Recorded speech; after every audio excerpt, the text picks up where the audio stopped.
everybody, welcome back to another episode of The Jagged Edge, number 90 for us. This is Ian here along with Chris. What's up, everybody? It's a blast to the past this week. Does the cream rise to the top? That's the Macho Man. That's not the right one. That is wrong. You gotta get it right. I gotta get it right, but I couldn't help it in context of some of the news we have. Hey, hope all of you have been real well. Had a whole lot happen at this end. It's a busy end of February, and a lot to talk about. We got from choices about Transformers to some of the recent developments in gaming, especially the stuff that's happened in Anthem. We're going to get around to that. It's been running nonstop around here. Before we jump into all that, because we don't really have this listed in our notes, really. You, sir, you've been through some Resident Evil hell lately. Oh, we could have talked about that later. You were going to bring up Resident Evil? Yeah. Ghost Survivor. Ghost Survivor's tough. Yeah, it's tough. I don't have any videos out yet because I've beat some of them. But Ghost Survivor's tough. Yeah, I just wanted to mention it up front. We'll get into the details of it a little later. But yeah, you just introduced me to that. I didn't even know it was a thing. And yeah, I had to show him. I had to show him over Skype what I've been dealing with this week. So this is why I don't have any videos out yet because look at this. And so I just wanted to make sure there was an understanding for sure. So, but yes, yeah. All that being said, check out what we got right at the top of the list. We have Marvel here in with the Captain Marvel TV spots. You know, they're fun. They are fun. I don't know what it is. I've seen a lot of videos around lately, Captain Marvel stuff, like why Captain Marvel is going to cost Marvel millions, why this is going to drag down the MCU, and I'm like, none of that's true. The thing's breaking records for pre-sales. Yeah, I'm not on board that train. I'm just not with it. I'm really excited to see this movie. This is natural that you need to flesh a character like this out, especially for the cosmic level correction that's going to happen post Infinity War. So I can't wait to see this. You know, the haters are going to hate. Yeah. They were trying to hate on the movie, and they've been shut up for the most part because when the pre-sales started coming out and the numbers, they really shut up. I haven't seen a lot of it as of late because they actually thought that they were onto something, which they never were. No. You know what? People are like, oh, it looks a little bland, and she needs to smile more. And it's like, look, the '90s looked kind of bland. Okay, that was the day, man. I was there. This, in fact, I hope it stays true for the whole film. Because and it looks like it takes place over on the West Coast. In fact, I'm pretty sure it does.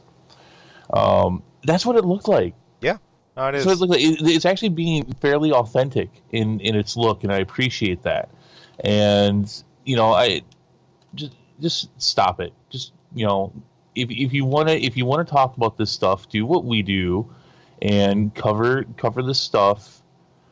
Give your opinion, but cover this stuff fairly, and then when the movie comes out, review it. There you go. And but all this, this is why we don't talk about a lot of that drama and stuff like that. We get into it a little bit sometimes, but this is just ridiculous. The movie looks like it's going to be fine, and pre-sales are dominating, and they're already saying they're going to break records for Wonder Woman and I think Black Panther even. Just stop it. Just stop. Stop while you're sucking. Don't believe the hype. Don't believe the clickbait train. Just go see it. Wait for it and just check it out. I think that's a fair approach, man. So if you don't want to see it, then don't go see it. But if if you're gonna commentate on it and you're gonna talk a bunch of shit, then you need to go see it and do a proper review. March 8th? Yes, 2 weeks. Cool. Very cool. 2 weeks from our next MCU movie. We'll be there. It's been a while. It has. Yes, it has. It has. But a long time. I thought this is just enough of a cool down period. They kept the hype simmering. You know everything else that's going to be after this and after Infinity War, especially knowing that there's going to be other films. Now the big question in everyone's mind is, all right, how does all this get rolled back? So had enough time to cool down, get over. It took a while. Get over Spider-Man getting dusted. He's dead. Dadgummit. Great, like we said though, great year despite his death. Still a great year. Still a great year. So we'll be there. It'd be awesome if I just see that in some comical world where they're going to give Spider-Man an award for having such a great year in media, and then somebody just takes up like an urn, and just like, or they just have a handkerchief and then they just like empty it out at the podium, and just all this dust comes down. Your ashes, sir. There you go. Good Spider-Man. You know the only answer to that would be you don't feel so good, but. Yeah. Oh, so many memes. Yeah, too many. Well, as for the mighty Thor, instead of seeing something after Thor Ragnarok 2 or Thor 4, this is out of left field. I really appreciate this one. Chris Hemsworth is expected to play Hulk Hogan in the upcoming biopic film. This is a report from THR this week that Hemsworth has signed on to play the lead role in the upcoming film. Now, this is by writer-director team Todd Phillips and Scott Silver. They're currently working on the upcoming Joker movie. They're getting back together to work at this film, which is... Hey, wait, hold on. Insert joke about Hulk Hogan / Joker here. You gotta, it at least needs to be noted. What's coming up for me? I'm seeing a "listen, brother," and then a crazy Joker laugh. I don't know. And you don't even get to do any of that unless you say your prayers and eat your vitamins. So. And also, how many disposable shirts do you have? That's right. That's right. You know how many kids probably hurt themselves? Me and my brothers included, just trying to rip their shirts like they're nothing in the 80s. Yeah, it doesn't work like that. No, it doesn't. And then it was like, well, you know, he's a lot stronger. And then as he got a little bit older, they were ripped shirts to begin with. Exactly. So yeah, it's not so easy though. You can't just rip them. No, and the Hulk, man, lots of shirts went through a lot of stuff. And by Hulk, I mean the Incredible Hulk. Oh yeah. But dude, poor Banner couldn't keep nothing but big old purple pants, man. Yeah. Sometimes not even that. But oh man, the thing with Hulk, Terry has gone on. You've probably seen some of these. He's been on Good Morning America, where he's talked about that specifically. They're like, all right, what's the trick? And then he just kind of goes into the whole thing and how some of them were like, reset and stuff like that. But, well, there was a trick, but at the same time, there were also plenty of times when he would just rip them. Sure. Oh, sure. When you have the 24-inch pythons, brother, you just rip your shirt. The best. Hey, real quick, you said it was thinking for you and your brother back in the 80s. All right. How many times did you guys end up with, like, red rings around your arms or something? Oh, I think our middle brother, he did that. He was a big Ultimate Warrior, so I think he did that once or twice. But yeah. Oh, it's great. It's great. I love it. I was a big Hogan fan when we were kids in the 80s. My brothers were not. My brothers were haters. What? Yeah, what? They'd always go for the bad guys. Yeah, but I was always the Hogan fan. And then when we'd all get together, we'd have friends together. Watching pay-per-views and such, then it would even out. They would have friends that were Hogan fans and stuff, and they'd be like, "Man, why's your brother hate Hogan?" And he's dumb. He's dumb. He's dumb. Hogan's the best. Well, that's actually kind of cool. That had to make for some fun pay-per-views because, like, you had a split crowd. You had the rivalry thing going on. Oh, it would get nuts. And, I like it. And at least an hour in, some people would be wrestling. Yeah, it was. I lived such an '80s childhood. It was all of it. It was there. Oh, that's great. Yeah. So this thing, I'm a little disappointed. They're talking to Netflix about distribution, which I think is a good place for it. It sounds like, just with the kind of production, this is not going to be a documentary. It's a biopic.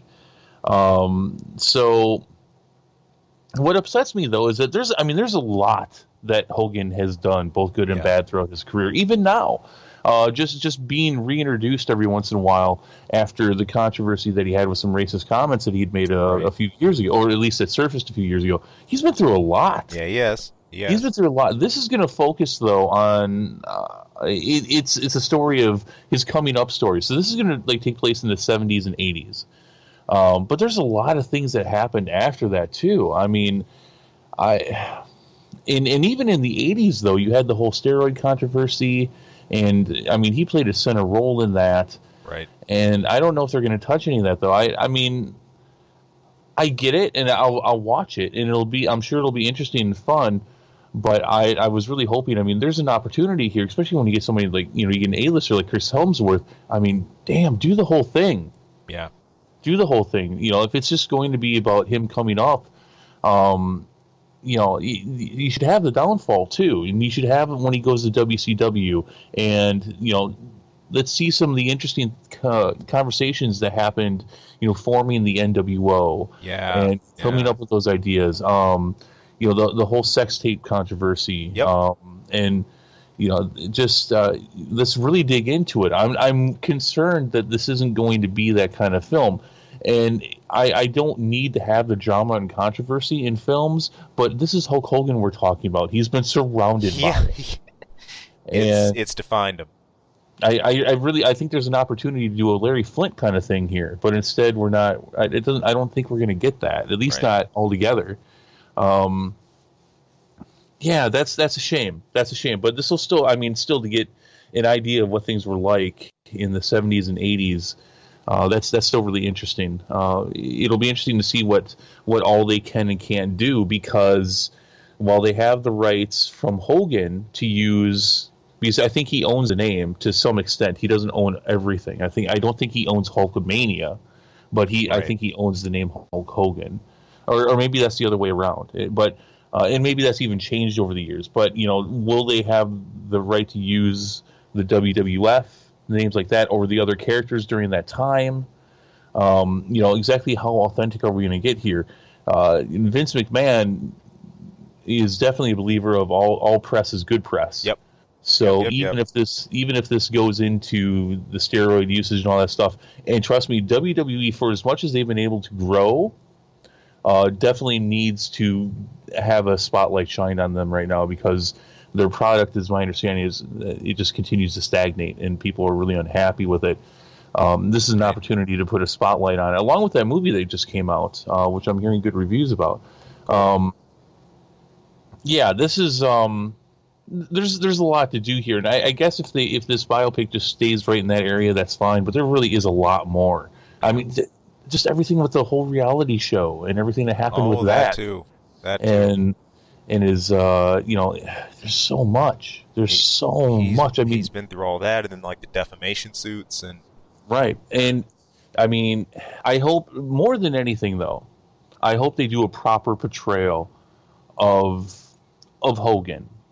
The person, Terry Bollea, because there's so many things that have been said over the years. One thing that is fairly consistent is that he's a bit of a narcissist, right?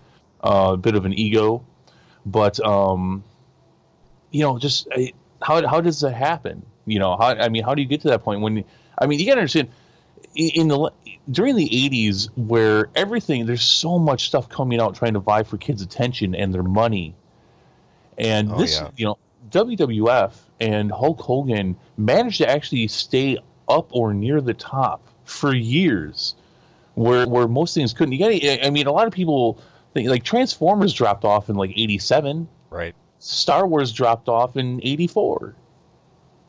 And there's all these great franchises and everything and IPs that came out during the 80s, but wrestling and Hulk Hogan stayed there for years.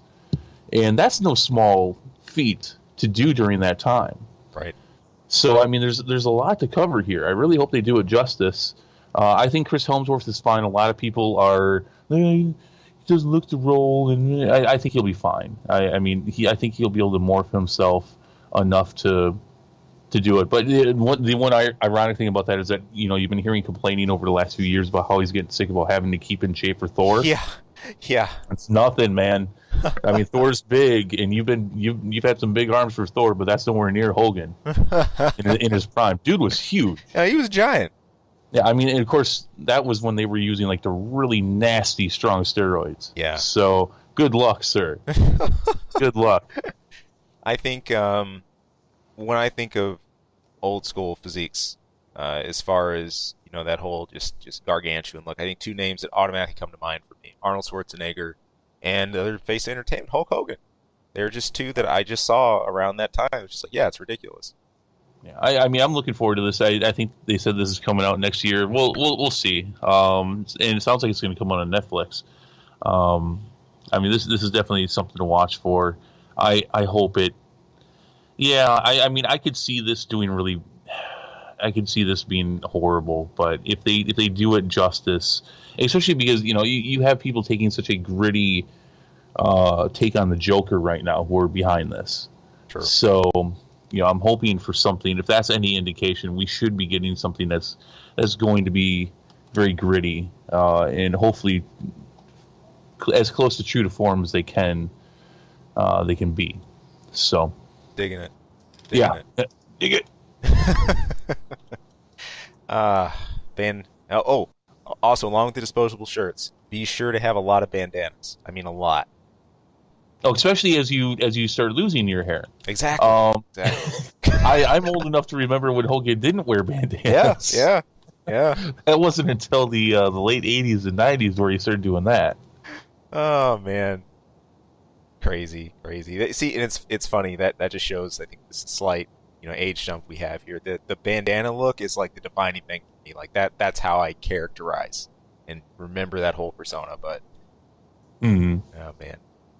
All right, good stuff. See, I think that would have been interesting if they would have done something with his career. We actually get to see in like a 2 or 2.5 hour span the receding hairline for Hogan as time goes on. That would have been interesting. It's like you can tell where they are in his life by his receding hairline, and then oh man, sweet. Which you actually can if you watch like old footage of Hogan. You can tell where he is in his career by his hairline. I bet. It's crazy. I was trying to think if I ever followed any wrestlers that close. I grew up with less WCW. It was more WWF for me. It was the early age of Undertaker and Kane and the Nation of Domination. Man, when the Hardy Boys were still big, and all that stuff. It's good times. I think you're talking mid to late Attitude Era. I think Attitude Era. There you go. And I know I have my favorites from the time, but yeah, dude, for the most part, for a long time, WCW was a foreign beast to me. I remember when they started the mergers and the crossovers, and Goldberg made his way over and all that, and Sting, and rest is history. But yeah, good times, all good times. We used to do See, we didn't have as big a crowd for that, but a group of my friends when I was in the UK. Man, we were all into wrestling. We did the pay-per-views. It was fun. It's always fun. Oh yeah, I think it gets underestimated, the popularity of wrestling in Europe.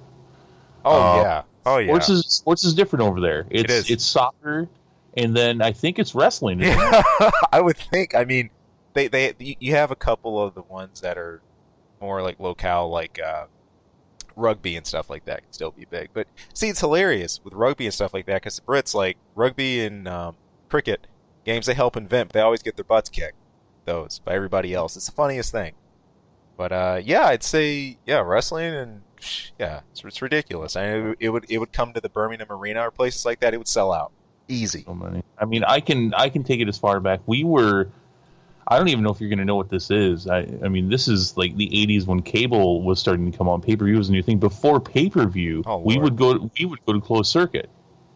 Oh, wow. You got me there. Know what that is? You got me there. And we did a few of them closed circuit. It basically was like a movie theater, except for it was showing the pay-per-view live. Oh, wow. Okay. Yeah. I mean, pay-per-view was a thing, but it wasn't always a thing. It was still brand new. Yeah, we watched WrestleMania 4 closed circuit, which was really weird, and we had to go out of town to do it. Yeah, it was But yeah, I mean, when pay-per-view hit mainstream, it was like a dozen to 20 of us in a living room screaming and pizza and snacks and yelling at each other and throwing stuff and throwing each other. And yeah, we did that. It was good. Good stuff. It's fun. That's fun stuff, man. Well, the reboots and all that stuff, the nostalgia trip just has not stopped going into 2019. You know, we're just coming off of checking out Bumblebee. You know, you and I reviewed that one, but you had some other news here about that Hasbro made it official. Speaking of that Bumblebee is a reboot after all. It's a reboot. This had kind of been in gray area for a bit. We were been talking. Yeah, we commented. Yeah, we commented on that a lot. But you can take it into the surgeon, and you can say separate them from Bayformers right down the middle. Cut it off. Throw away the leftover chunk that we don't want, which is exactly what they did. Big smelly chunk. Oh man, this all came out recently. This was Toy Fair New York Toy Fair 2019. This is a Hasbro panel. Transformers obviously was the huge topic. Everybody was super surprised to hear when they announced that Bumblebee will in fact be a new storytelling universe from this point on. Now, they have said that the sequel, it's already in the early stages of development, and that's rumored to focus more on Optimus Prime, just like the movie we just saw did for Bumblebee. So, wow. It all kind of falls in line with the talk about the Bumblebee film that was in early production, the want that Hasbro had to reboot all the stuff anyway. Not just to move away from the Bayformer movies as they go downhill, but to create something bigger, something like a shared universe and all that stuff. Yeah. So, and I think that's what we're getting. I think, there's more coming up here in the next news. But yeah, they've been talking about this for a while. And I think what we're seeing, we're not just seeing the beginning of a new live action Transformers. I think we're seeing the beginning of a new shared universe. I think things like Mask and G.I. Joe are going to be put into this, and I think in large part it's all going to be 80s period piece stuff, or at least for a while. Wow. People love it. They love that era, and that's when this stuff was huge. It is. Why not? It is. Yeah, it is. It's yeah, I think they got the start of something here. But yeah, something's changed recently. I wasn't able to catch all of it. Something's changed recently in the rights to the movie stuff, and now it's to the point where Hasbro was able to say, you know what, get it out of here. You don't want it. Get out of here with that. And they're just like. I've worried about this because the Bayformer movies have made some money, but they've done nothing but steadily decline since the first one. Right. And but despite that, they've still been making some good money up until I think the last one. The last one actually I think didn't quite even break even when you talk about marketing and such. That was The Last Night, which I didn't even see. Right. But the criticism, despite the money being spent, the criticism has been huge for these movies, and I've worried that Hasbro's not looking at that; they're just looking at the dollar signs. Right. And I appreciate this because this is a step in the direction of saying, look, we want to do something that the majority of fans will like. Yeah. And not just spend the money to go see it and then get pissed off. And I think they've been understanding that, especially because the movie Transformers don't sell nearly as well as the other ones. No, I mean there's such thing as the long game and the short game with these. Yeah. It's one thing if you can get in and get a decent turnout, make a profit, but you want to run any franchise. The point is you got to sustain it.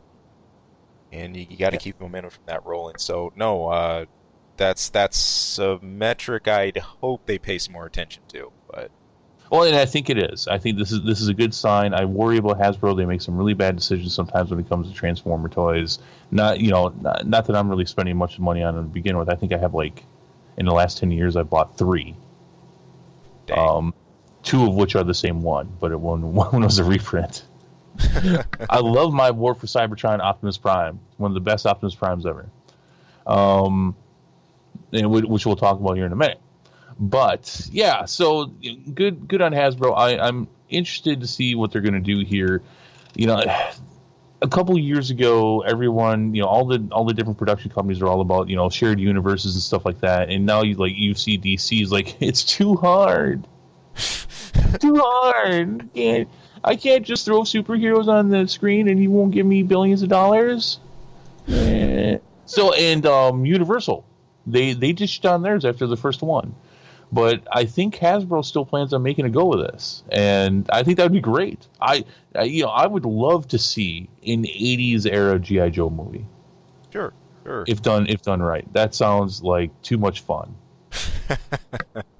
And let's see. But we definitely weren't going to get that with the Bayformers crap. No. So, and I'm down for some Cobra Commander. Yeah, no, I mean, because if you look at those Bayformer movies, what's even shittier? And that's those G.I. Joe movies. Yeah. Actually, I don't know which one's shittier. They're both. They might both equally be shitty. Race to the bottom. Yeah, right. It's yuck. No thanks. Well, cool. I mean, stuff to keep an eye on, and plus, on top of all that. There's a new Transformers cartoons heading to Netflix. Yeah. Now, my man, that's what you sounded like a second ago. Just a little one. Just a little one. Just a little one. This was also at a New York Toy Fair. The Transformers cartoon is expected around 2020 on Netflix. This is going to be a prequel series. It's focusing on building up and expanding the world of Cybertron. Yeah. Cool. Just a little. Just in general, though, kind of some mixed feeling about this. Out there. This is due to various people, the ones who are working on it in development. Now, some have worked on recent animated shorts. Generally, people didn't dig those. While some have come from the Transformers Prime series, which people point back to the G1 days and say. I've even been trying to get you to watch Transformers. You Prime. have. That was good. You have. And dude, see, that's one of those I know if I sat down. Like, I know I dig it, because you gave me anything, like, mech-related, like, huge robots. Yeah, I was into that. Like, Exo Squad, when someone first showed me Macross and all that. Shoot, man. I'm all about that. So, I know I love it. But the real hype factor of this, look, it's the name Cybertron. The game, I think you showed this to me at one point, War for Cybertron. It's taking in, looks like at least, it's taking a nod from that, as well as the current War for Cybertron Siege toy line. So, pretty cool time to be a Transformers fan. War for Cybertron was a great game, and I think what was the sequel? Fall of Cybertron. I mean, we're gonna do Let's Plays of that eventually. This is, and even though we haven't had anything lined up for it, to go with it, but now I do. Now I've got this, and so I'll make sure to have these out leading up to this the series coming out. But it's in the last 10 years, this War and Fall of Cybertron games and Transformers Prime have been the highlights of Transformers up until Bumblebee, which a lot of people are loving. It's all right. Right. But yeah, no, this has been some good stuff. So there's a lot of people looking into this, and it really got kind of messy. So for this series, they've really got a lot of people who have made some crappy Transformers stuff in there, and then they've got some people who say, "Oh, they worked on Transformers Prime. That's pretty good." So I don't know what to think of it yet, and I'm probably not going to know until I see some kind of trailer and have some kind of understanding. But I think this might be taking place of what we've been hearing about with. They've been talking about a Cybertron movie. Ooh. And I mean, you've heard me talking about that, right? We've talked about that. Yeah, I think that might be this now. I think that's what this project has turned into. And so they're going to do the live action movies, but they're going to do this, and hopefully it's good. You never know. They do a new cartoon every couple years now, right? Like currently, Cyberverse is the current one, and no, that's all right. I'll pass on that. Before that was Robots in Disguise, which was a continuation of Transformers Prime, and that was no. But Transformers Prime, oh my god, that was good. That was so Nice. that was so good. And then of course for the games was War for Cybertron, which is just fantastic. What made Prime so awesome? He just looks awesome. he just looks awesome. He looks awesome. He looks badass. See, the interesting thing in the Siege toy line they're doing right now, a lot of these vehicle modes that they're doing are still very much look like Earth vehicles, but they look a little weird. They look a little sci-fi, but they're good. But the toy line, or not even so much toy line, because a small toy line was spawned off the game.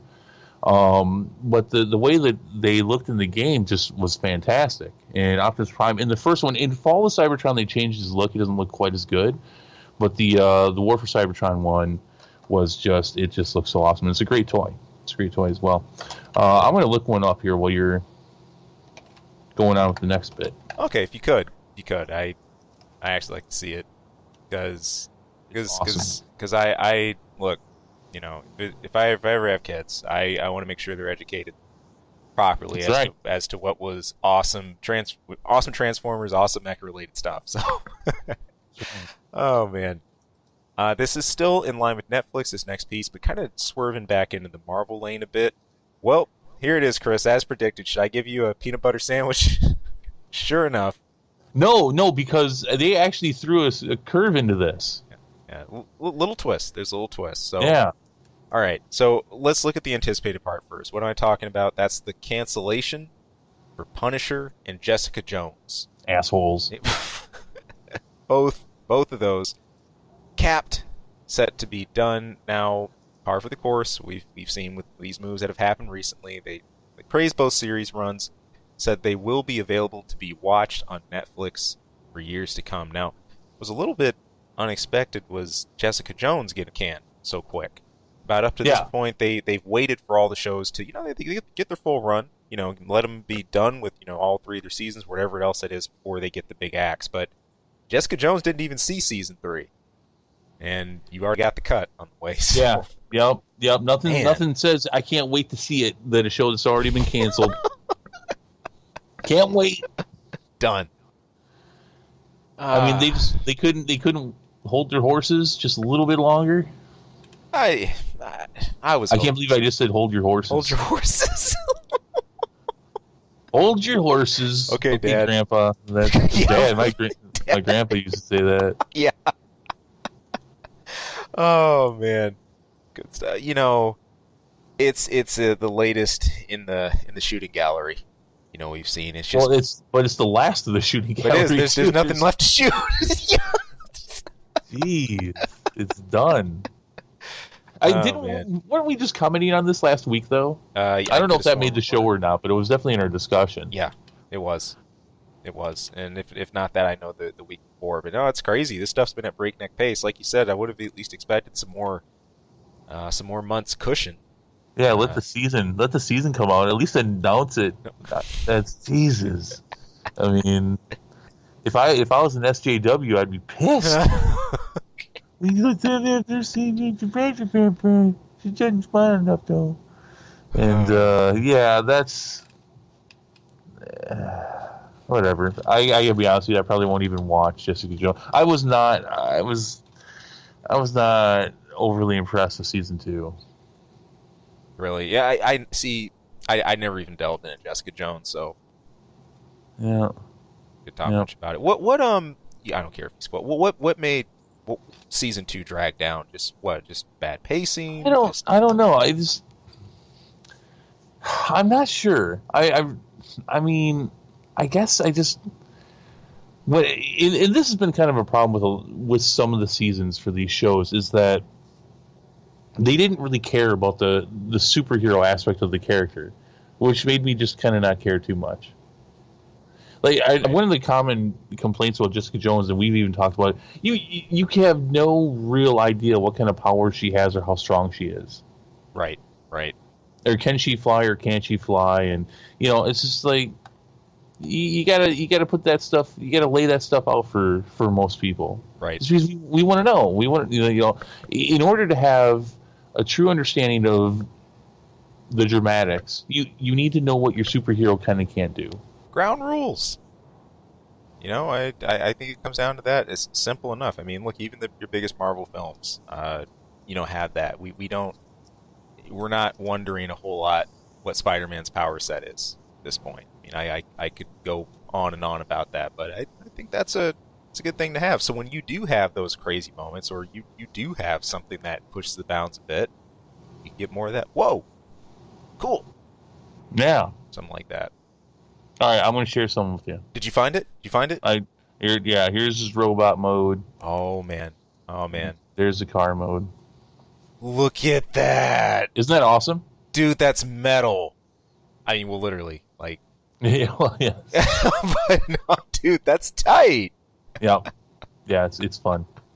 It's stuff like this. I can almost swear I'm forgetting the name now. There's a Gundam that seemed to have taken a page out of this. You always have to do that. I talk about something mech-like, and you always got to bring Gundam into it at some point. Because I've seen so many of the Gundam series, I can't help it. Oh man, but that's awesome. That's awesome. Yep, and that'll be on Netflix, and that'll get canceled.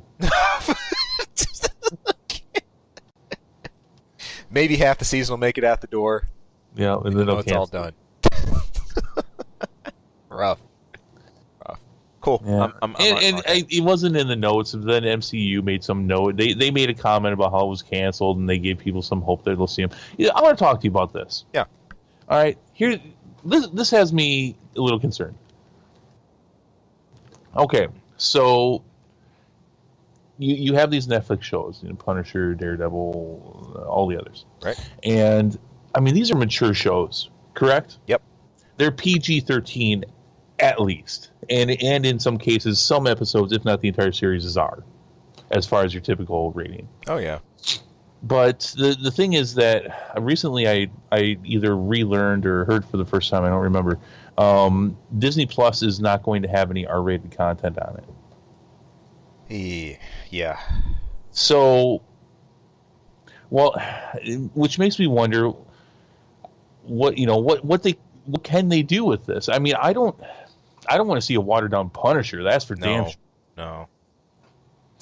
And while they've not said no to altogether to R-rated movies, I mean, if that's going to be the case, they're going to stick by that. Any R-rated MCU movies will never make it on Disney Plus, and I don't see them doing that.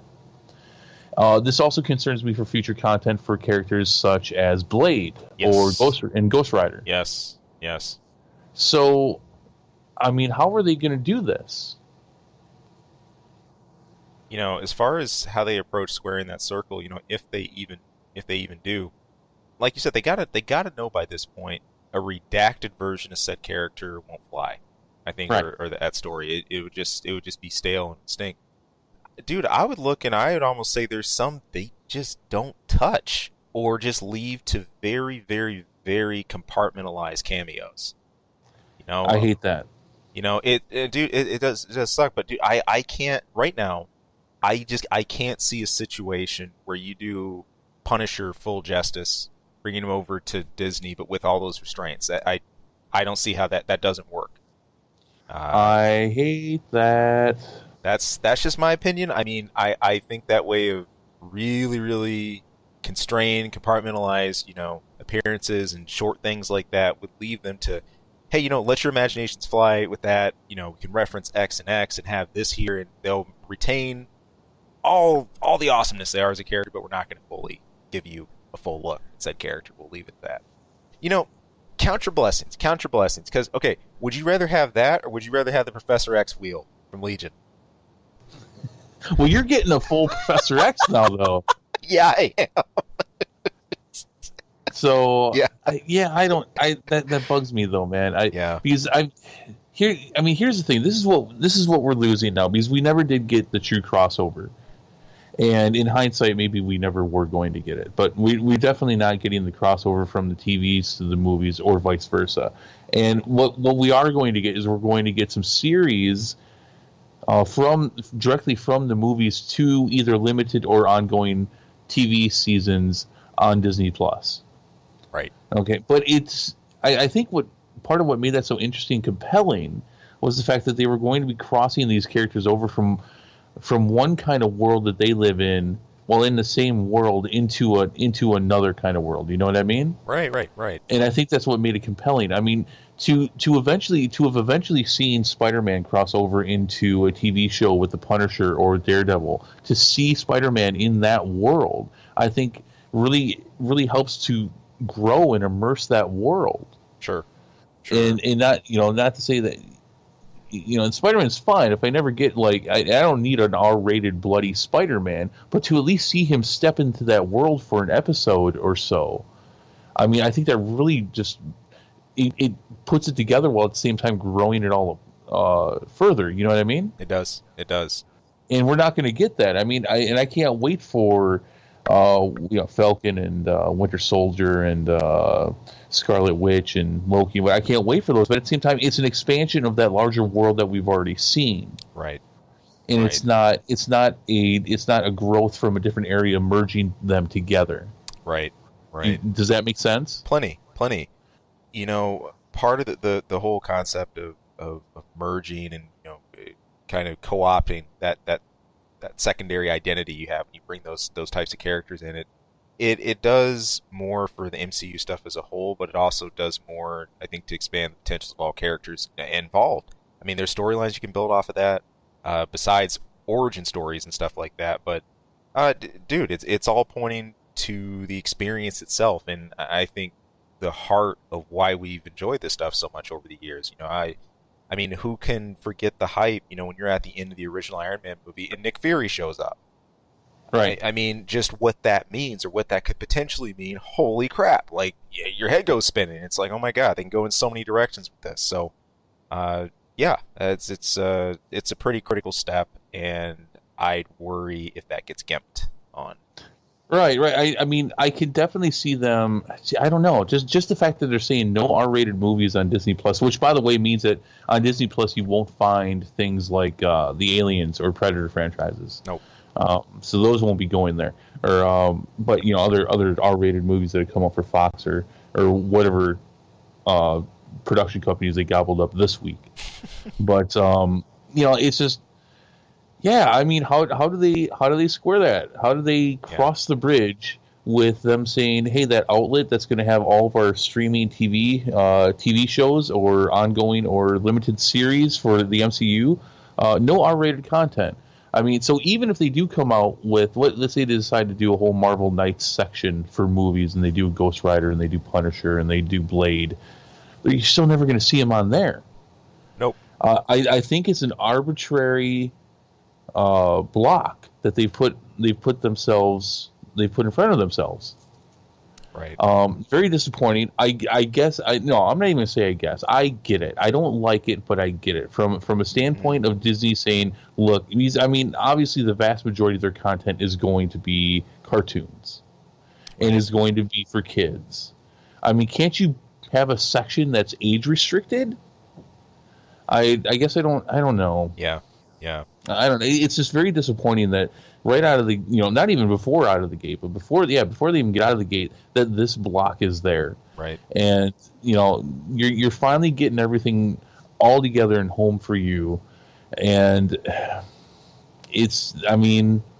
sucks. Sucks. There had to be something to ruin Valhalla because, look, too many cool things are lining up on the board. You'd have the budget, you'd have the talent, you'd have the licensing, you have the rights, you have the service set up all in the same spot. It's like literally stars aligned, like in this case. At the same time, I can't accept the fact that they don't see the popularity of the Netflix shows and the popularity of characters like Punisher and the such, and that they would do nothing. But what I'm worried about now is that they will do something, but it's still not all going to connect. Right.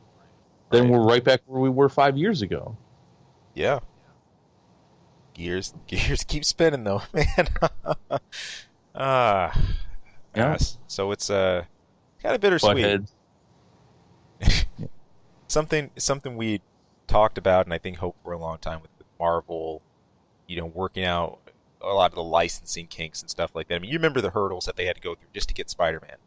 Oh yeah. Like to appear, and that was such a big deal for Civil War. But yeah, it just shows, man. Even if you do get all that to line up, hey, company policies take precedent still, and it's just like, daggum. So Stupid Bob Iger and his stupid face.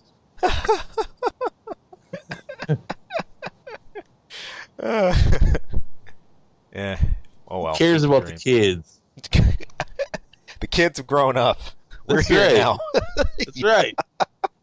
The kids you're aiming at the 30 plus year old crowd. So Let them go outside and play their stickball and whatever they do. Let us have our movies and our TV shows. Let us have our gigantic shared universe with not just the awesome action and superheroes, but also the blood and guts. It's like, or let them go. Yeah. Let them go do what we did during kids. Go play Power Rangers or whatever. That's right. I don't need the nudity because there was the occasional nudity and Yeah. strong sexual content in your Netflix shows. I don't need that. That's fine. I don't need that in my Netflix stuff. But I mean, you can't have the Punisher without blood and guts. That is Punisher. Like, yeah, I mean, the Netflix Punisher as it was a bit too watered down for me. Yeah. So you can't. Although from what I've seen of season 2, especially the first episode, the bar fight, oh my god, that escalates quickly. It's a bar fight, and next thing you know, is that somebody's head? No, it's not quite. But it's that doesn't actually happen. But it is that bad. It's like, I don't know. It's like, oh, there's all kinds of blood now. Holy crap! Oh, I'm gonna miss Barenthal as Well, I think I think if we ever do see the Punisher again, he'll get another shot at it. He cared about that character much. He did. And I'm pretty sure. I mean, him and what's his name? Who plays Daredevil? Yeah. There's a genuine care for those characters from those actors. Big time. So, if we're going to see these guys again anytime in like the next few years, I think they'll be reprising the roles, and I certainly hope so. I don't know. I don't know if I could do a PG-13 Punisher. No. I just don't know if I could do it. I don't know. Let me rephrase. I don't know if they could do it. If they could do it justice. I doubt you could. You couldn't even have him over for Thanksgiving dinner. So no, he doesn't know. Punisher does not get let in unless he at least kills the turkey in front of my house. Blood and guts and all. Oh man, love it. So hey, look, if you guys got thoughts about this, do want to hear from you about it. If you've been following the whole Netflix, Disney streaming service, and all that stuff, if you're just bummed out that the Netflix lineup is just totally axed at this point, hey, let us know. Post out. We'd love to hear from you. Yeah, let us know if you have any interest in watching Jessica Jones season 3. Yeah, you know what? I've heard from the Daredevil fans. I heard the Punisher fans. I've heard the Luke Cage fans. I don't hear Jessica Jones fans. I just don't. There's not much of a whimper for Iron Fist either. No, not that either. It's like maybe I'm not looking in the right places, but oh well. All right, man. Over at gaming, taking a look first up right here on the top of the chart. 2 games that Chris and I have been playing. One I just wrapped up at the start of this week. Chris is still living through hell on Resident Evil. Yeah. Looking at the sales for some of these, I was really curious what both these games were going to do worldwide, but sure enough, they have been smash hit successes. Kingdom Hearts 3 and Resident Evil 2 are pretty much reigning supreme when it comes to gaming sales and stuff, console-wise, but some worldwide numbers came out. This is as of February 5th, this month. Resident Evil sold over 3 million copies worldwide. That's 3 times as much as the 1998 release. Killer. Kingdom Hearts 3 shipped 5 million plus units. That's 2.5 times higher than the revenue compared to when Kingdom Hearts 2 launched in 2006. Despite all the mobile games and all the insane amount of spin-offs, they have still kept the fan base for that game, and it's been making some pretty unbelievable sales. So I got no doubt both of them are going to keep doing that. It shows people have stuck with these games over the years and loved them a lot. It's just one of those cool stories, I mean, maintaining fan bases for like when you start getting into the double decades and stuff. That's some long run marketing and stuff like that. And I remember a couple PAXs ago when I went to the Capcom booth, they were giving out the Resident Evil anniversary coins and stuff like that. So it's something that Capcom has kept alive in the heart of fans. I think KH is something that, be honest, it's an overload. It's been so much I don't even want to touch it because I can't get all those mobile games and stuff. But both of these have endured, and I think this is going to be a really cool case study to look back on years later to see how both franchises did it, and man, how they just racked it up. So very different franchises too. You can't even look at it and be like, "Well, they're this kind of game." So of course, these are very different games. What on one hand you've got what I'm saying about with the the more mature MCU R-rated movies, and then on your hand you've got the PG-13. Well, that's even PG. Yeah, at that point. But that's very PG. Yeah. Now, if they mesh these worlds together, then you might have something. That'd be awesome to watch. Just the Kingdom Hearts world just get devoured by zombies. Yeah.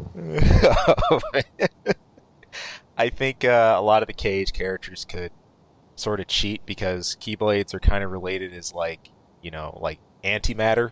Like you cut through somebody, get after one of those. I mean, they're just gone, molecules and all. No. Who cares? Who cares?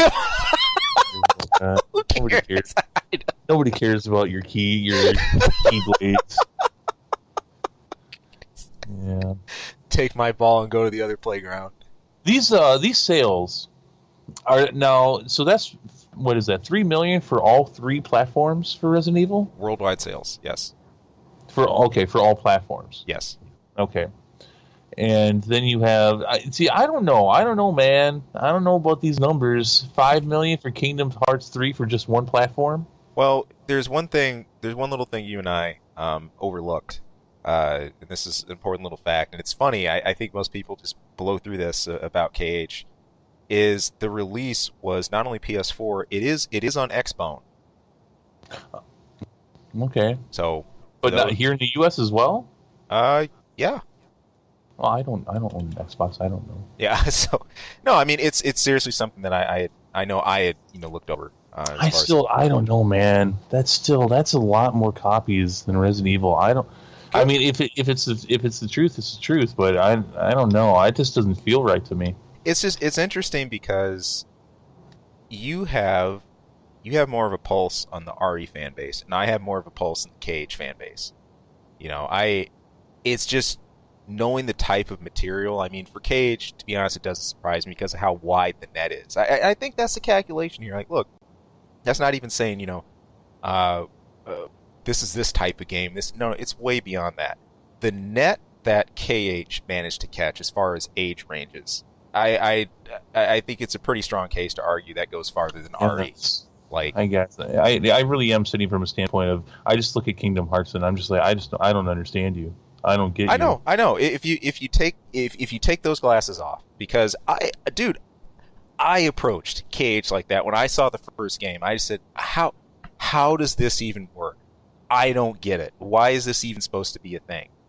And then, just seeing just the broad appeal. I mean, well, that's been the one question I haven't had, because I've always understood why it's a thing. Yeah. Money! money. That's the one question I've always understood, is why it's there, but I don't understand how it works. I just really, what? Yeah. Really? Really? Really?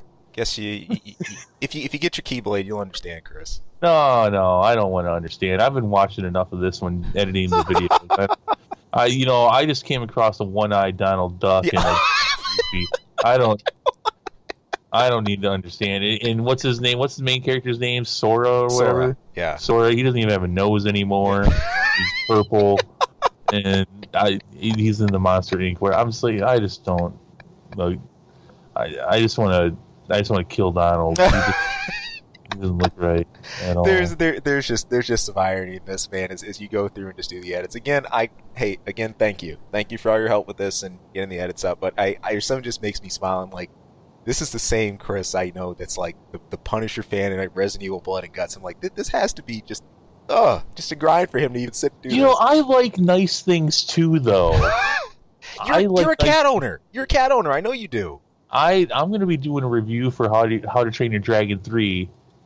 I like nice stuff. Fair enough. I just don't I just don't have a censor bar. I think my so I don't have a line. If something's quality, it's quality. It can be horrible, but it can be quality. It's blood and guts. There's quality to that. Right. It's like what we were talking about off recording last week when you were talking about class, and that's why we were saying class all the time. And I was saying class is subjective, and you're like, not really. I'm like, no, it is. It is. There's different types. It depends what kind of class you're talking about. Now there are subjective types of class. You want to talk about like class in the European societies and stuff like that coming up. Oh, for sure. That's obviously subjective because you had to look at where people who were standing in the aristocracy were like, hey, this is what it is. People were saying, no, it's not what it is. So. Yeah, I mean, I'm the same guy that loves the Resident Evil titles, but then at the same time, one of my favorite trilogies ever for gaming is the Ico trilogy. So go figure that shit out. See, fair enough. See, yeah, you got those nice bones. And yeah, I'll give that to you. Just not for Disney. Not for Disney's keystone characters and franchises. They can, definitely what I was about to say would not be classy in any sense. So they can go suck an egg. Well, might not have to deal with that anymore after seeing the hidden ending from KH. I'll talk to you about that a little later. What I think they're gonna do, but that's just me. If they can make money, they're not going to end it. So. Oh no, they're not, and it shows no signs of stopping. I'll say that much. So, oh man. Well, taking a look over at Nintendo, there have been some changes that are happening there, but more at the executive, the corporate level than with the Switch itself or the games we've seen. Basically, it's a change of the guard here. The president of Nintendo America, he's stepping down. After about a 15-year career at Nintendo, close to about 12 years or so as COO, this is it. As of April 15th, Reggie Fils-Aime is stepping down, and his successor has been named. It's going to be Doug Bowser, and there's already tons of jokes about this on Reddit and around the internet, about how Bowser now rules Nintendo and stuff. It's just great, because the guy, you stick some red hair and a turtle shell and like some horns, and he's Bowser. He has to be Bowser at every Christmas or every Halloween party now. He does. While he's there, he has to be. He does, man. I've never been a super close to the ground Nintendo fan, but I know amongst the Nintendo fan base, Reggie's really recognized. He's been on a lot of the PR, for Nintendo of America and stuff like that. He's always seemed to be able to help them, keep a good, public rep and all that. People liked him. So this is one of those cases where it's someone leaving who was really loved, I think, by fans and Nintendo alike. But I think Bowser is just perfect to take this over. So that would be great if it was Bowser, though, wouldn't it? Oh, wouldn't it? Like out of nowhere, he just like walks up on the podium and is like, "Hey!" He's giving everybody that shit and screams, "I'm gonna ruin it all." Even better. He shows the lineup for the next 5 years are all Bowser games. All Bowser games where he's kidnapped Peach. She stays kidnapped. Yep. So, rich. But no, man. Hey, Nintendo's still doing their thing, like you said. Switch is, I think, surprised a lot of people with just its formula it's had. It's going real strong right now, just with Smash Brothers alone. So, I'm really gonna be interested to see that and Evo and all that stuff and how it unfolds, and they keep rolling. So I would love to see an alternate universe where no Disney or Nintendo existed, just to see where things would be. Oh, that'd be nuts. Yeah. That'd be nuts. Wow. I'll tell you one thing. This off the top of my head, I think one thing that would have happened. I think Sega wouldn't have made the wrong turn, and I think they would have been around longer. In the role that they were doing, at least. What was Sega doing before Nintendo? What before competing with Nintendo, you mean? Yeah. Well, even before then. Like, what was Sega? Sega came out with the system after Nintendo did, didn't they? Yeah, well, long. If we go way back, Sega, before they got into gaming, video games as we think of it, they were looking at gaming at a very basic, customer consumption level. It was kind of like, like manual games and stuff you play like that. But the thing about Sega is Sega America and Sega Japan never got along well. They always had a very poor relationship. And it was the heart of that disagreement that steered the console stuff funny. It was the heart of that disagreement that led, I think, Dreamcast wrong. And a lot of their decisions leading up to how much to invest and what to do. Because Dreamcast, they'd sunk everything into that. And when that ship was gone, they really didn't have anything to compete with, Nintendo 4. But you're right. I mean, Sega really came out of the shadows of competition, man. I mean, that's just really what it was about. Sega versus Nintendo. I think it would be very interesting to see what would be the most popular things in pop culture over the decades. For sure. And, where gaming would be and who and what would dominate it and just where we would be graphically. Because you have to remember, we would have no PlayStation without Nintendo. This is true. And, had they not screwed them at the end. Right. Nintendo is what pulled us out of the dumpster fire that was gaming. Yeah. In the 80s. It'd just be interesting. I think it would affect where we are as a people. It would. And I know that might sound like a grandiose statement, but Chris, I think you're dead on with that. There's so many subtleties and things you have in pop culture that's born from this stuff. And that's just looking at the gaming side of it. That's just looking at Nintendo, and then there's no Disney. No Disney would. Good Lord, yeah. I don't know about that. What is it all? Is Looney Tunes in charge? Are they the number one? Right. I mean, instead of hugs and stories and sing-alongs, it's Acme rockets and blowing people up. Hey, I don't know, man. Wile E. Coyote falling down that ditch was pretty funny to me. That was coming up, so. Well, and there's guys like me that'll tell you that Looney Tunes was better anyways. But, without it there as a presence, within the world for what, almost 80 years? Yeah. Is it? Yeah, 80, 90 years now. Maybe even pushing 100. I don't know when that frickin' I don't know when Disney first released something, let alone Mickey Mouse. That'd be interesting. Somebody creates a wormhole into alternate universes and find this out and share a link in our comments. He's like, here's if you could, if it's not too much of a hassle. Probably have to ask Musk about that. Break the space-time continuum for us and link below what you found. Oh man, it'd be a better world. Oh, you got more. No, I think that's keep going. Keep going. Would it be a better world without these? Has Nintendo and Disney been holding us back? How do we know that something bigger and better when it came along? I think there always would be something to fill the void, but that's where it. Oh yeah, definitely something would have filled the void. But you got to remember, there's been instances where, for example, VHS beat Beta. Beta was a much better video platform. True. Would that have been the case? How many gaming console companies got crushed by Nintendo that we never knew about? Yeah. Sorry. So yes, I did have a little more. No. Apple's and oranges. Some of it, comparison-wise, though, it'd be funny because if we were in that situation, of course, we wouldn't have today our current environment to reference. So, we wouldn't know. I think we take. Right. Better whatever best is at the time. It's just kind of funny to think about. So actually, I don't know how much of a difference there would have been with Disney, but I actually think for gaming we might have been held back by Nintendo. I mean, look at where their console is as far as power goes in comparison to other ones. Yeah, they don't care so much about that. We could be like a decade behind where we should be. Yeah, if not more. Sure, or maybe not. So yeah, get that wormhole going and let us know. Okay, I'm done. I love it. Sorry. I love it.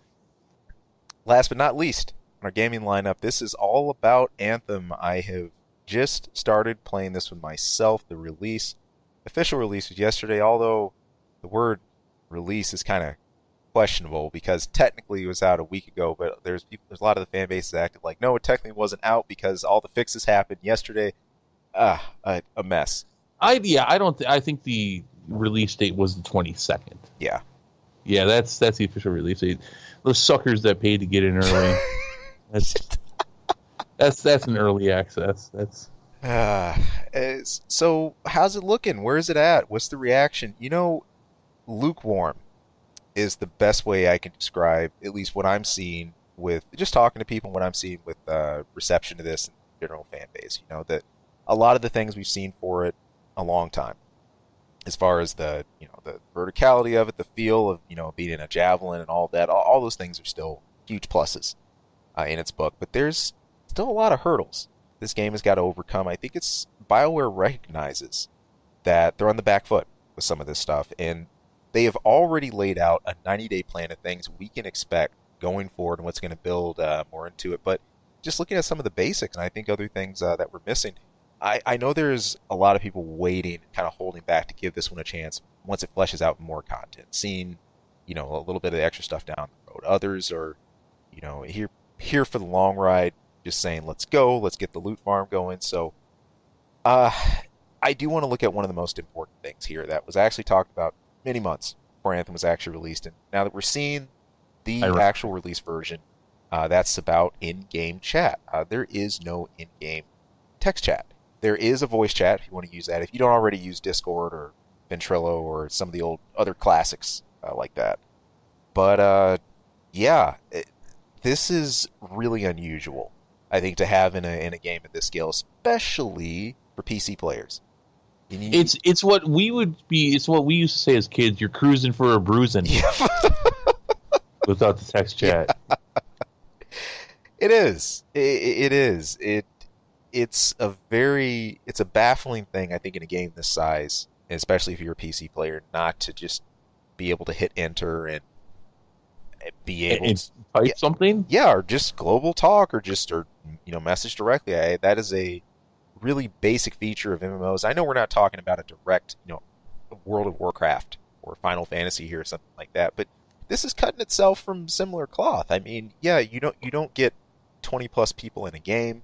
It's a lot more limited who's there, but this is a situation even still where I'd argue, you still need a degree of coordination for some of this stuff, and it really feels kind of haphazard not to be able to just sit and, type, hey, take East Point, or, hey, go check this, hey, I'm out of ammo, hey, something basic like that. That's rough. For a game this size, man. I'm still a little baffled by it. Diablo 2, I'm going that far back. Diablo 2 and its complete, just horrendously horrible, botched up release at least still had a chat system. True. I don't look, and yet they're talking about the FCC regulations and how that's supposed to mean. That doesn't mean anything. All right. Okay, so two things on that. One, if they would have released the game last year like they intended, they'd have their waiver, and that wouldn't be a big deal. Right. Two, there are chat to speech, and that's the whole thing. That's what it comes down to. That's why you don't have a chat system, right, in this game. Is the chat is the text to speech? That is old tech. That's old tech. Very. And the fact that doesn't exist. Now no one can talk to anybody because they couldn't be fucked to put that in. Because they couldn't get the game released before 2019, so maybe they did have their waiver. Right. But they didn't get the game out in time. Right. But I mean, look, for the biggest gaming production company, this is an unacceptable situation in my opinion. Mm-hmm. Now, I'm not playing Anthem. I had other reasons why I didn't want to play Anthem. I didn't know about this one, but this would have done this probably would have done it for me. And I think what bothers me the most about it is that you're talking about the 90-day plan, the plan they have. Yep. What are their plans for fixing this? Ain't not in the list. Nothing. There's nothing. That's, I mean, so what I say to you, enjoy your single player MMO. The only place I could even see something like this falling in minutely, or even the text-to-speech thing, is in the looking at the recurring updates pane. I'm actually looking at this outlook they have for the next 90 days. Fixes, improvements, and optimizations, that's under the quality of life. That would be the best, most generic spot you could lump something like this, honestly. The rest is very gameplay-based, it's very feature-based, feature-heavy. That's the only spot I can see this. It's murky. At this point, what would be done to actually address it? That's man. Yeah, I can't believe they released the game in this condition. Right. And I mean, so among everything else, but I'm just gonna shut up at this point. But that's unacceptable. And a lot of people, like you have a couple friends that are gonna play. Oh yeah. You guys are playing, Yep. and I'm sure a lot of people are in that same boat. But a lot of people play MMOs to play with other people and to meet new people and to join guilds and teams and interact with others. Precisely. Just to even interact with strangers. Just even, hi stranger, you can't even do that. You better get your mic out. No. Yeah, that would be unacceptable to me. Yeah. There's no way I could use some kind of in-game head. Oh. No. I mean, the trolls alone, Ian. Yeah. Holy crap. Here's what's going to be amazing, because you've still got a few months from now, or about a month or so, the guild system that's going to be rolling out, and once that's actually released, I think, in fact, I think that's a name for that whole group of content they're releasing, something called, it's under social play, it's called Stronger Together. Yeah, April 2019 is when this whole part's set for. Okay, so by April, all this is coming out, the new Surge events, so on and so forth. Just imagine once we do get in the guild, or clan, I think it'll be more like clan situation. Yeah, clan, guild, stuff like that. Yeah, when you're in that situation and you still can't text chat. Like, it's a first for me as a gamer. I don't think I have ever seen that situation happen. I think when you've had a guild that you don't, like a lot of people who are playing Anthem, especially who've come with pre-made groups and stuff, or from other games, you're going to just skip right over that. I already know a couple of raid groups from FF, who play this, and it's just, I mean, obviously all of them sit on Discord or whatever else. That's periphery to them. But as you said, that's not the majority experience. It's not. That's select. And you linked me a video to watch on this, and I mean, he goes further into some of the other regulations that the FCC have put out for gaming, and a lot of those sound ridiculous. Right. I was a bit surprised by that, and in fact, when you first brought this up to me, I'm like, what? Why does the FCC give a crap about what gaming's doing? And I think there's an argument for that, but not in this case. No. Not in this case. This is old tech. Yeah. There's no reason why this doesn't exist in that game. I mean, this is easy stuff, and it doesn't have to be perfect, but it just, somebody types something and then a robot says it. That's been around. Done. So I don't understand. And I honestly, with what I know about EA, this feels like, this feels like, just EA laziness.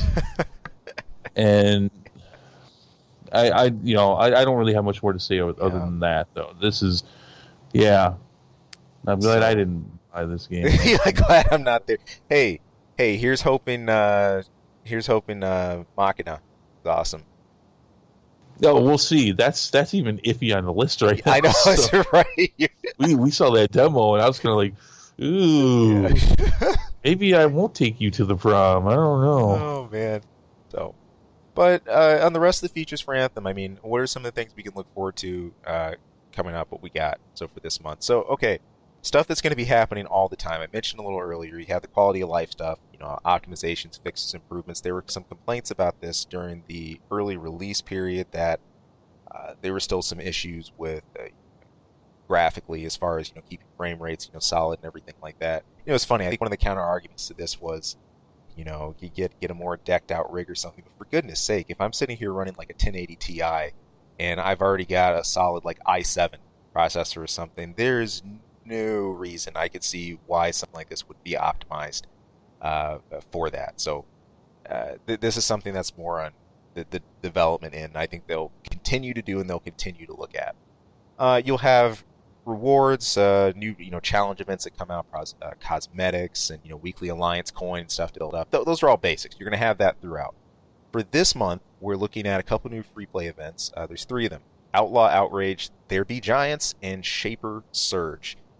Shaper Surge is out of those 3, I think that's going to be one of the biggest ones. I think that has to do with that ridiculous environmental storm event. They had that at the end of the demo too. Someone else knows more about that, please comment about it. I'd like to hear about it.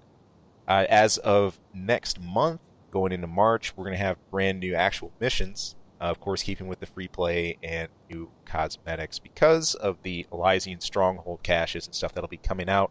Strongholds, of course, are basically sort of like the in-game raid right now that people are working into and trying to, gear up legendary gear to be able to do.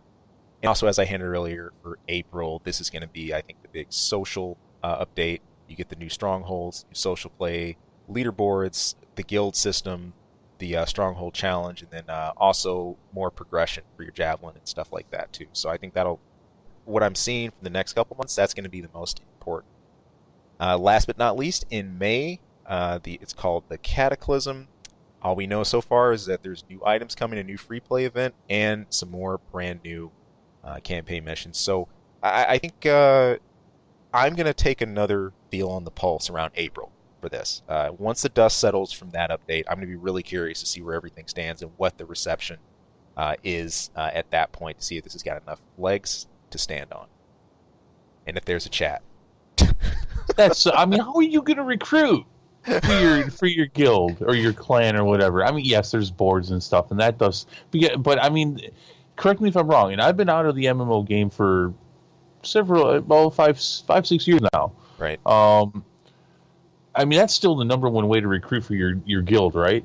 Is in game. Oh yeah, I mean, dude, it's the most common thing. I think to have let's say one of the officers or someone has like something typed up for shout chat, they'll just jump into town and bloop. Hey. I can only imagine how. Let me rephrase. I can't imagine how it's going to be to try to put together a world event with a bunch of random people. How? How do you even do it? How do you even do it? It's like they're gonna have to come up with some kind of players are gonna have to come up with some form of sign language. I was gonna say that's the next thing. Because not everybody's gonna have headsets. No, and everybody won't even be able to hear you if you're the one trying to get out orders and stuff, because the way they either might have that mode disabled or the way they have their sound set that over Gatling guns and things exploding, they're gonna hear you. So. And half the time, the other half of the people are going to want to just turn off their headsets because there's going to be the one guy who talks like this the whole time, and he's way too loud.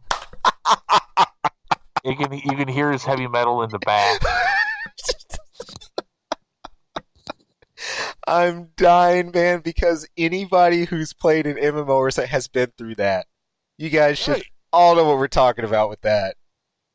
Ah. Yeah, or you get the guy who's putting it together who's really way too low, and you can't hardly hear what he's saying, and then you wipe constantly because no one can hear him. It's good going, EA. Oh boy! All right, now I'm really done. Oh, boy. I don't know. It's a lot of fun to pick on it. That was fun. I think it's done. No, man, this will be uphill. It's an uphill battle. You're very optimistic about it. So I mean, and I can be a pessimistic son of a bitch. Right. and I've been smacking EA for in Anthem for the last year, ever since Battlefront 2. But no, I'm still doing it. I'm like, all right. No, you seem very optimistic. You seem like you're. So I mean, honestly, you are genuinely enjoying what you're doing. You're in the single player campaign right now. Right. And you're enjoying playing, and you're playing a heavy tank thing. Yep. And you're having a good time with it. Sure. Yeah. And I would expect that right now, probably the majority of people don't care because they're all doing that. But once you get past this campaign, yeah, I'm gonna have way more to say after that. A lot of that veneer is gonna wear off. Look, here's the way it sets. Not everybody I came to Anthem with did the early access. So the few did early access.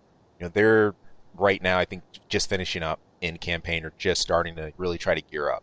The rest of us who are just starting, we're kind of around the same missions together. We're just hopping in a game. 3 or 4 of us, we go do that, and it's fun. We're sitting here on, Discord, chatting it up. That's not going to last. What we're doing here, though, that gameplay is going to completely change. I know once we're done with campaign and once we get into the rest of it, and once we have more of a holistic, look around all this. But even so, I think Anthem has a ton of potential. Like, isn't that just the shitter though, dude? I mean, they actually came out with a pretty good game. yeah, But then they're gonna, there's a high potential that something like this chat thing's gonna screw it. right, right. Wouldn't that just? Yeah, Well, that would suck. I'm gonna sit here from the sidelines, and I'm gonna watch, and I'm gonna poke fun, and I'm gonna Monday morning quarterback all day long. Monday morning. Hey, as someone who got completely burned with Star Wars Battlefront, I get it. Yeah, but I actually, hey, I hope at the same time, because I hope they get this all fixed. Yeah. That would be cool too. But if not, I'm gonna have a good time just poking at it with a stick. I hope you got your bib ready. Oh yeah, BBQ. got a little Anthem symbol on it too. Oh man. So, well, that's going to do it for our gaming coverage and the stuff we got for Netflix, movies, all that stuff going on. And hey, as always, it's time for an Info Minute.